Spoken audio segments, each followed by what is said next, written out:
নিয়ে গেছে। আমি তো এমনি লিখতাম, ও আমাকে এই মানে আমার উপর বলে, এত সুন্দর লিখছো। বাসন্তী মণ্ডলকে প্রথম বইটা আমার দেয় উনি বললো যে এই বই এমনি দেওয়া যাবে না, এটা বই মেলাতে আমাকে প্রকাশ করা হবে। 2015 থেকে শুরু হয়েছে আমার লেখা। তো ওই বইয়ের মধ্যে কি সমাপন বললেন না বই না? সমাপন। তো কখানা গল্প আছে ওর মধ্যে? না, সমাপন সব কবিতা।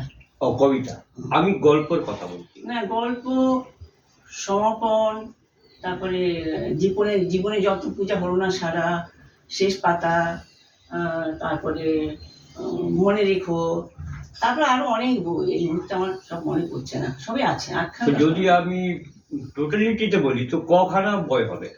তার আর 10খানা হবে। কবিতা গল্প সবই আছে, সবকিছু। তো সেটাই আমি বলছিলাম যে গল্পর যে বই আছে আপনার, অনুগল্প, অনেক অনুগল্প আছে। হ্যাঁ, তো মানে ছোট ছোট। হ্যাঁ, এবারে পুজোর সংখ্যা তো আমার অনুগল্প বেরিয়েছে। আচ্ছা, প্রত্যেক বছর একটা করে কল্যাণ বার করে আমার অনুগল্প কবিতা। তো ওই গল্পর বইটা, প্রথম বইটা কবে বেরিয়েছিল? গল্প বইটা গল্প এই মতো বলতে পারবো না আমি ঠিক মতো করে।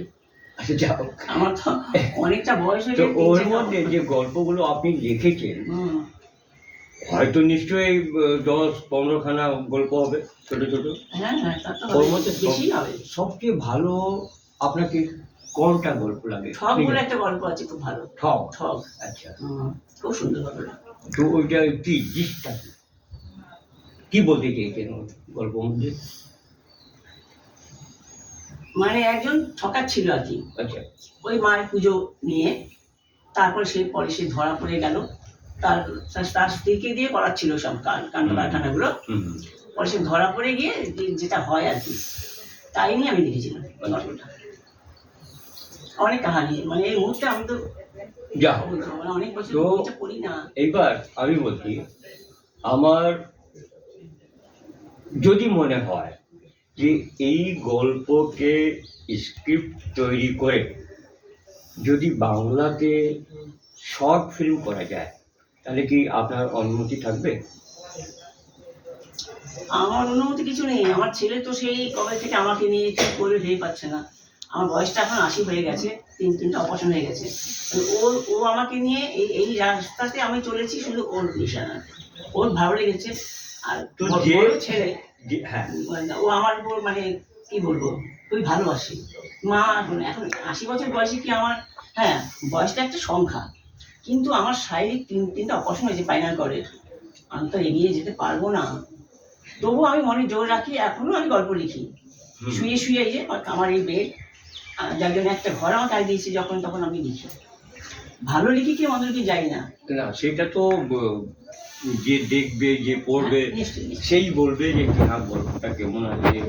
তবে আমি কলকাতায় অর্থনীতিকে যখন শুয়েছিলাম, ওখানেও আমি অনেক বই দিয়েছি এবং চিনি না, তারা আমাকে ফোন করে বলেছে মনে হচ্ছে গল্পটা আমাকে নিয়ে লিখেছেন। আচ্ছা, এরকম হয়েছে। ছোট করে আমি বলি যে আপনার কোন একটা কবিতা, এই কবিতাটা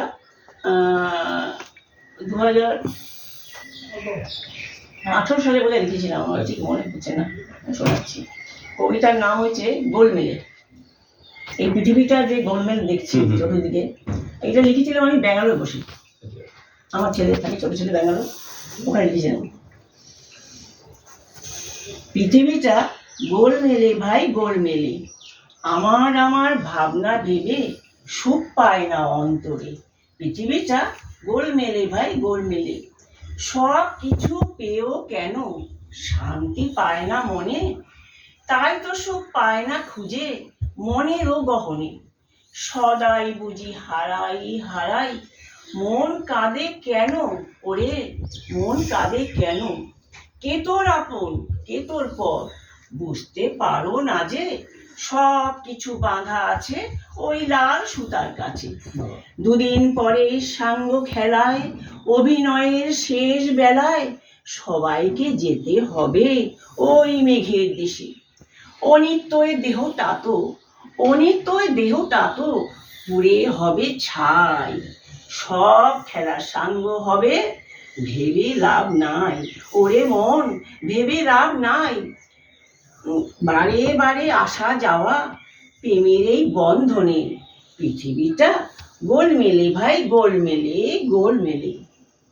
বাবা, নিশ্চয়ই পৃথিবী গোল আছে, আর ওই পৃথিবীর মধ্যে মানুষ কত সবকিছু পেয়েও হ্যাঁ। মানুষ কিন্তু কেউ যদি কিছু নিয়ে যায় না, মানে আমার কথা সব হারিয়ে গেল, হ্যাঁ, আমার কথা সব নিয়ে গেল। তো যেভাবে পৃথিবী গোল আছে তার মধ্যে খুবই গোলমালও আছে, গোলমাল আছে। হ্যাঁ না? এটাও তো খুবই ভালো, খুবই ভালো। তো এবার আবার আসবো কোনোদিন। জানি না কবিতা বলতে পেরেছি কিনা, আমার তখন গলাটা